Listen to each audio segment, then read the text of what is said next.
Hey, Gabby. It's time to take your temperature. Come on, Gabs. You need to take your temperature now. Here you go. Hi everyone, I'm Gabby. And I'm Jay, and this is our journey to early retirement. So this is a new channel where we hope to share our experiences as we get ready to retire in the next 6 years or so. If you want to hear more details about our plan, you can check out our introduction video. But wait, you didn't click on the wrong link. No, this is about COVID-19. It's a little weird that our first content video is not directly related to retirement, but since we're sharing our journey with you, we figured we needed to include this too. We both tested positive for COVID-19 last month in March. And now that we've recovered, we decided to share our journey through it in hopes of helping others better understand the situation from the lens of a patient. We've seen many others do the same, and we know symptoms are different from person to person. It was very different for both of us, but having experienced it firsthand, we figured it wouldn't hurt to share. So, we had this amazing trip to Spain and Portugal planned out before all this started becoming serious, before it even became a thing, actually. We felt, like most others though, that as long as we were careful, we would be fine. We were not accurate. Everything was amazing in Portugal until we woke up on the 12th of March to this litany of texts from family and friends who were concerned about the Trump announcement of the closing of the borders on Friday the 13th. We didn't panic though. We know what's said and what actually is are not always the same thing. So we read the actual presidential proclamation. We called the U.S. Embassy and we found out everything is fine. We'd be able to come home with no problems. But we knew that the misinformation would create problems, so we decided to cut our trip short anyway, right? We made our flight arrangements for Wednesday because every other option was insanely expensive. And we really wanted to go to Morocco like we had planned. Yeah, we did. But the next day, Morocco announced border closures and Spain enacted mandatory social distancing measures. At that point, we just decided we had to leave as soon as we could. We had a problem though. With all these people who are already going crazy over the March 13th deadline, there were no flights out. So we decided to get the earliest flight out that we could on the 14th, knowing that we would be able to enter the U.S. Looking back, we still feel like we made the right call, given the information we had at the time. When you live traveling around the world, as we plan to do, you will be faced with a lot of uncertainty. The best you can do is to always look at the facts, pay attention to how people are reacting, and keep your plans flexible. Absolutely. So we arrived in the States the day after the travel ban went into effect, and we did the enhanced screening, and we were sent along to catch our connecting flight with strict instructions to get home and stay there for 14 days. While waiting for our flight home, though, I noticed I had this small intermittent cough. It was nothing to suggest it was anything more than my seasonal allergies. Still, though, in an abundance of caution, we practiced social distancing. We wore our scarves as masks just in case. And we're glad we did, because now we suspect that was actually my coronavirus infection. But we got home, took a shower, went to sleep, and everything seemed fine. Gabby's brother and girlfriend had dropped off some groceries while we were on the way home, so we didn't need to go anywhere. We were settled in, and other than that small cough, I was completely asymptomatic. Then on Sunday, after a full pajama week into our quarantine, I started to feel a weird pressure on my chest. It felt not breathing related, it actually felt like I was being choked. So I thought maybe it was stress or anxiety. Later that day, the chest pain went away and a low fever started. 99.6, 99.8, nothing to get too worried about. Monday morning, the fever increased to a little over 100. So I decided to try to get tested. Called the Houston Health Department hotline. They set me up with a drive-through test the same day. Jay still didn't qualify though because he had no fever. My testing process was super quick and simple, less than 5 minutes. It took me longer to drive there. Then they called 2 days later on Wednesday. Surprise, it was positive. I immediately called my doctor, who squeezed me in the same afternoon virtually. But at that point, my fever was gone. I was feeling perfectly fine. According to the CDC guidelines, if you've been fever-free for at least 3 consecutive days without taking medicine, your other symptoms are improved, and it's been 7 days since your first symptoms, you are technically cleared. There's no need to test again and be negative. So in my head, I'm thinking it's Wednesday. So 4 days from when my symptoms started, I already feel fine. If I stay fever-free, I'll be cleared by Sunday. It didn't feel right, and my doctor agreed. She recommended I give it an extra week just in case, so that was the plan. Anyway, at that point, since I was positive, Jay was also approved for testing.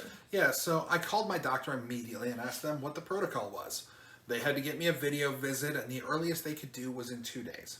But they suggested I could go to one of the drive-through testing facilities like Gabby did if I needed to know sooner. Well, I tried the drive-through, but a literal 5-mile line of cars convinced me to just go ahead and wait for my doctor. I had the visit with them Friday morning, got a testing appointment Friday afternoon, drove up, had them swab my brain. Not really, but that's what it feels like. And then I went home to wait. It does feel like they're scratching your brain. That Friday afternoon, while Jay was getting tested, I began to feel that same pressure on my chest. And then the fever came back. 100.5, 100.7. I also started feeling tired, sleepy. I spent the rest of the day like that, checking my temperature every 4 hours and managing it with acetaminophen. I woke up the next morning, Saturday, with a fever of 101.5 and just could not get out of bed. When I did, I could only walk to the bathroom and back to bed and was left exhausted, ready to sleep again. In the afternoon, I started noticing I also lost my breath after taking a few steps. But I was relatively okay if I stayed still, in bed, and took my acetaminophen. So I messaged my doctor to let her know what was happening. So she basically slept and slept and slept and slept and slept some more, all Saturday, Sunday, and Monday. I did. Just sitting up for too long made me feel tired. What really worried us was that it became hard to take deep breaths, even painful. I also began coughing, probably because breathing was so hard. I also did not feel like eating, and those who know me know that is unprecedented. I also had some nausea, maybe because I wasn't really eating. Overall, I felt terrible, but again, if I stay still, took small breaths, I was okay. On Monday, Gabby's doctor called us back and wanted to get her a chest x-ray. Unfortunately, no one would see her. All of the outpatient imaging centers were closed to COVID patients. The only place we could go was an emergency room. So we called the ER like they recommend, and we eventually spoke to the ER manager. He told us unless it was a life-threatening emergency, we should not come in. ERs are full of people who are either very ill or have compromised immune systems, and bringing someone in who has known COVID could be a disaster because either she gets people sick or she herself catches something, because ERs are basically petri dishes. However, if it is an emergency, call them, let them know, and they will arrange a safe way to get her in. At that point, I was stable, I was breathing, so we really didn't feel it was an emergency. So that's when one small piece of equipment helped keep us safe and sane and calm and have factual data. Gabby's brother dropped off this little guy, which is called a pulse oximeter. So pulse oximeters measure your pulse and the oxygen saturation in your blood. It's a super useful way of knowing if your lungs are working the way they should be. Normal oxygen saturation is 92% plus, and anything below 90, and you should talk to your doctor though. This one's from CVS. It cost about $50, and there are some from Amazon that are about half that.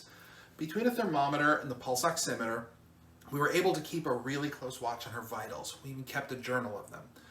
From when the symptoms began, it was, 10 days, 12 days? I think 10. Yeah, until she felt well again.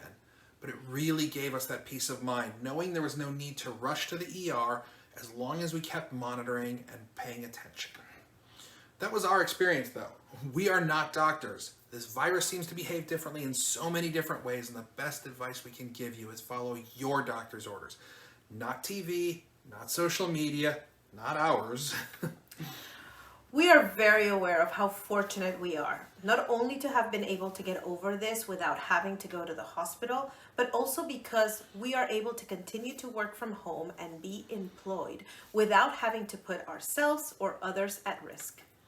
We also have my brother and his girlfriend who live 10 minutes away and have been leaving food and other things on our doorstep. Overall, it does not escape us how crazy lucky we are and how others who are sick don't have it that easy. So when we learned that Houston Methodist was approved by the FDA to transfuse donated plasma from recovered COVID-19 patients, we knew we had to participate. So what is a plasma donation? Well, plasma is the liquid part of your blood. Your platelets and your red and white blood cells float around in the plasma. Plasma is also where your antibodies are found, so this is really the part they need. Basically, the procedure is the same as a regular blood donation. You sit down, they find a vein, stick in a needle, pump out your blood, but then they separate out the plasma and put the rest back into you. We were able to get appointments to go donate. We have instructions to get there. We're ready. So we'll let you know how it goes.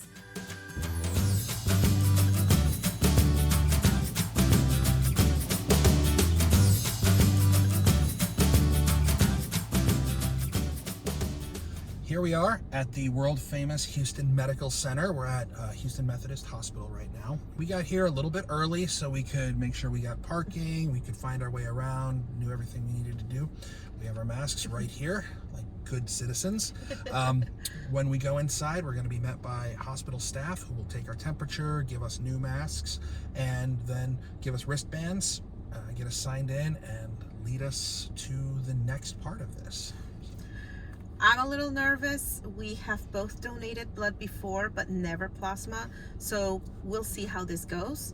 We each have our own appointments 2 hours apart, but mine is first, and we are hoping that they will let us go in together. That would be nice, but if not, we absolutely understand.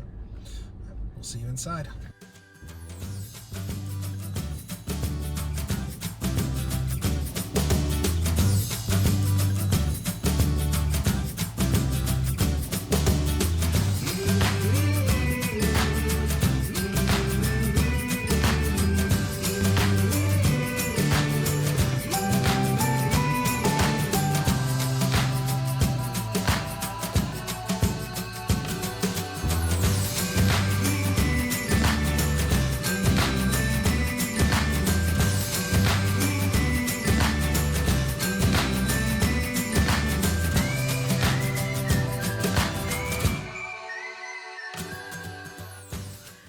Not bad at all. They tested us again for COVID just to be sure. Everyone was so sweet and very professional. Yeah, they're totally on it. I know. A big shout out to all healthcare workers out there. We thank you, we love you, we appreciate you, and we hope everyone does their part to make sure that we don't make it harder for you than it already is. Absolutely right. And we've made additional appointments to donate. So we're going to try to donate every week until they don't need our plasma anymore or they tell us to stop coming. Either way. We also didn't know, though, that they were going to pay us for our time. So we've pledged to donate all the money we receive from our plasma donations to feedingamerica.org. So if you've recovered from COVID-19 and feel up to it, please consider donating your plasma. Every donation goes to 2 critical patients, and we've heard so far it's been very successful. We've also heard that Red Cross is also doing it, so we'll include the links in the description. So we know it's weird, this video is not about retirement at all, but it's part of our journey, and this is our COVID-19 journey. Remember, there's a lot of bad advice out there, but please take it from us. Social distance, wash your hands. At least try not to touch your face. Yeah, please, that's the hard part though. And take care of each other. We'd also love to hear from you. What has your experience been through all this? Are you going insane yet? Or are you thinking about retiring in the next 5 to 10 years? Let us know in the comments below, or follow us on social media or at our blog, GabbyandJaceJourney.com. The next video we're doing is about finance, specifically around early retirement and why, even though some people are saying it's the end of the market as we know it, we feel fine. So please like this video and subscribe to our channel. Hit the bell to be notified when we post new content. Thank you for joining us.